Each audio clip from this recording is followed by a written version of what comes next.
14 September 1990. This is President's departure to Camp David with press statements. It's an open event, South Lawn, Johnstone, Camp 200. Okay.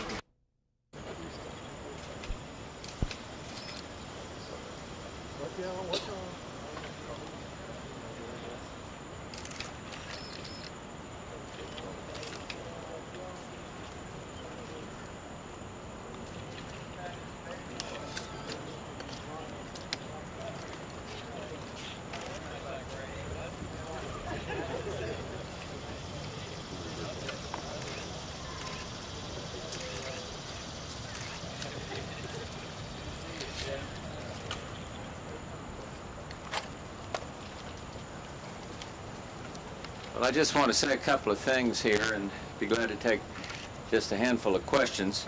First, I want to publicly acknowledge and express my appreciation for the decision by the Japanese government to make additional contributions to the effort that we're all making in the Gulf. Specifically, Japan will be providing significant economic assistance to key countries in the region that are most severely affected by the sanctions and higher energy prices. Japan is also increasing its support for the multinational forces involved in the collective defense effort. And I gave my personal thanks to Prime Minister Kaifu last night when he called me to tell me about this news. And we are grateful to the Japanese. Significant contribution.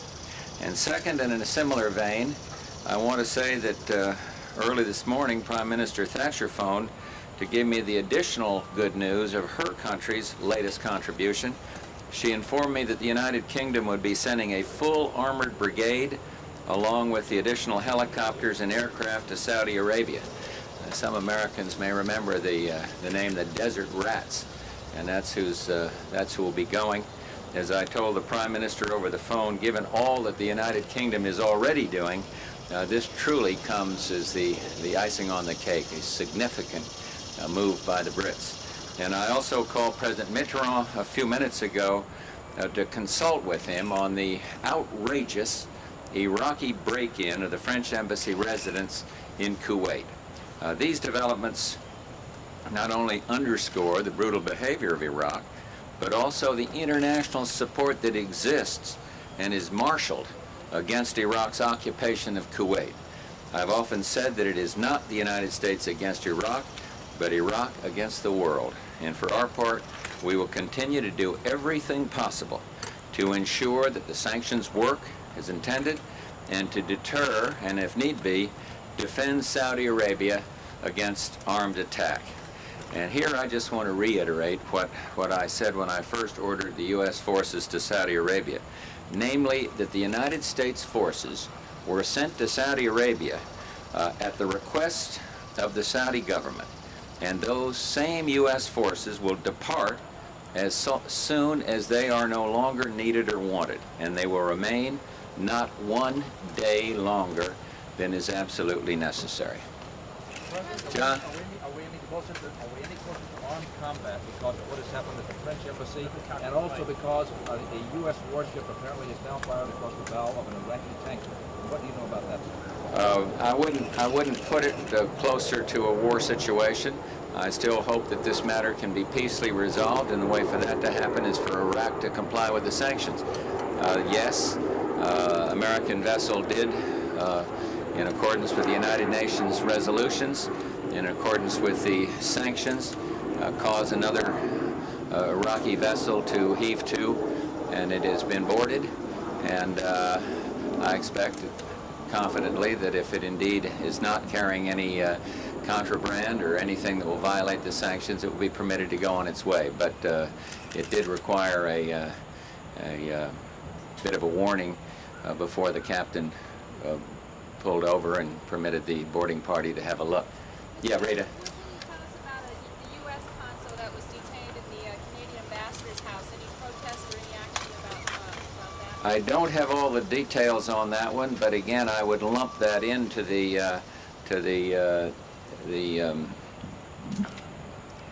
unacceptable action category. I don't have the facts on that. I'd have to. They've been released, Mr. President. They have been released. So, but any of these incidents, all of them add up to clear violations of international law, and I think they do raise tensions. They clearly do. Yeah.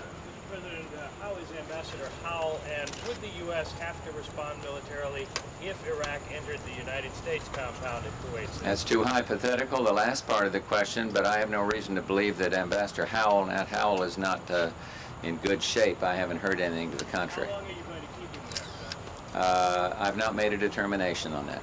Yeah. Gasoline prices are up dramatically, and heating oil is at a record level in today's wholesale price report. Does that send, what kind of warning signal does that send to you about the overall economic situation related to the prices? Well, I think anytime you have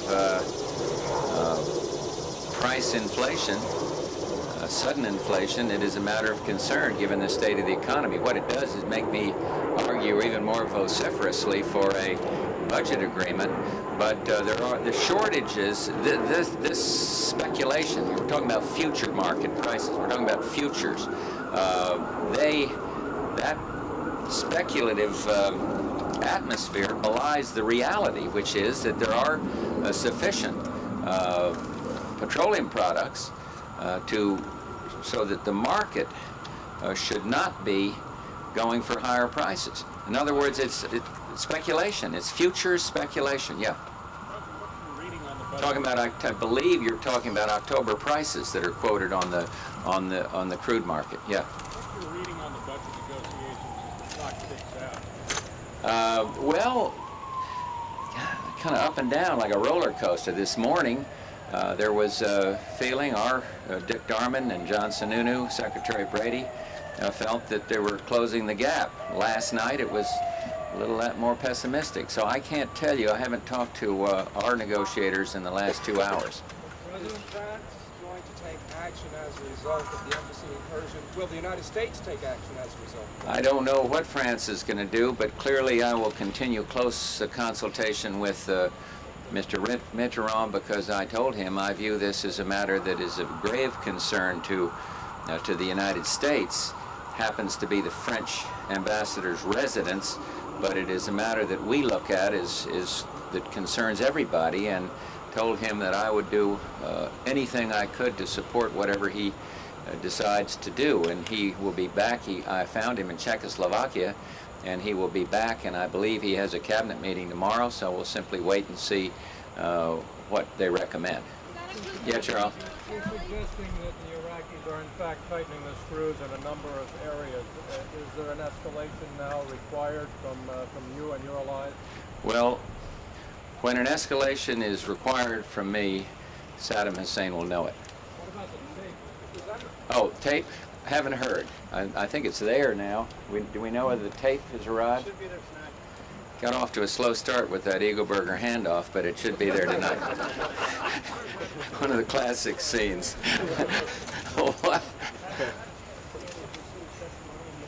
I've seen it, and I think it's been magnificent. I haven't seen it all, but I must confess, slight confession, and maybe it's because our budgeteers were out at the summit doing all the heavy lifting. I watched it for about an hour and a half yesterday, and I watched it for about 20 minutes today. And my admiration for Judge Souter, respect for him is even higher. I really think he's conducted himself extraordinarily well. What I've seen so far, yeah. And the senator is right to ask any question he wants. And what I think has been masterful is the way Judge Souter has gone as far as he possibly can, and yet has handled it with such intellect and such a knowledgeable manner that I don't think anybody gets the feeling that he is improperly avoiding things. Yeah.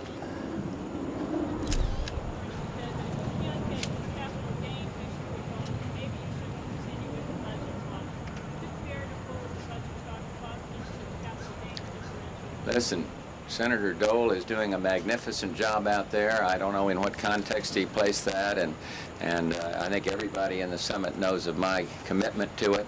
I I'm absolutely convinced that it would not even be a revenue loser, although it's scored that way, and it is something that is fundamentally important to the continued growth in the economy, a growth that frankly is far too slow right now. So I hope it's put into effect, but I'm not going to kind of go beyond that. November 2nd, you issued a statement to the effect that if you're ever going to get a deficit cut deal arranged, you should put fixed capital gains in a separate vehicle. Why don't you do that now? Because we've got a strategy, and I think it's working, and I think all our people are on the same side on this issue. And here we are, Rita, and then I got to go. Mr. President, I can hear what Charles asked, but did you tell Mitterrand that you would back him with military retaliation if that's the way he wants to go? We didn't go into the details of the backing, but I just told him he has the full support of the United States, and he does. Mr. President. Ambassador Howell about what he should do in Iraq. I haven't talked to Howell in the last week. Is it The different? last one, John, then I really... Is it different, sir, from the American embassy being invaded, however? I'm not sure I'd make that distinction. Well, are you rattling at least one saber? You talk about... No, I'm not rattling sabers. You're trying to get me to sound like I'm rattling sabers. Well, when I rattle a saber, the man will know it. No, so you talked about grave concern, but you also talked about the fact that you'll pull the troops back as soon as you can. So we saw a mixed signal there. Oh, no, there should be no connection between those at all. I mean, what I was trying to do is there's been some speculation, some of it mischievous in the Middle East, that the United States wants to remain there. And so what I want to do is just reiterate what I think I said in the meeting to the joint session, and that is that we want those people, all of them, out as soon as possible. And so that should be separated from anything I'm saying here. I'm glad you asked. Let me clarify that. Are the Saudis getting anxious about having so many American troops there? I haven't heard that at all, and I don't think so. I know I would have heard it if that were the case. They're totally clued in on what our plans are. So there's no disquiet on that at all. Thank you all. In fact, they won a week ago.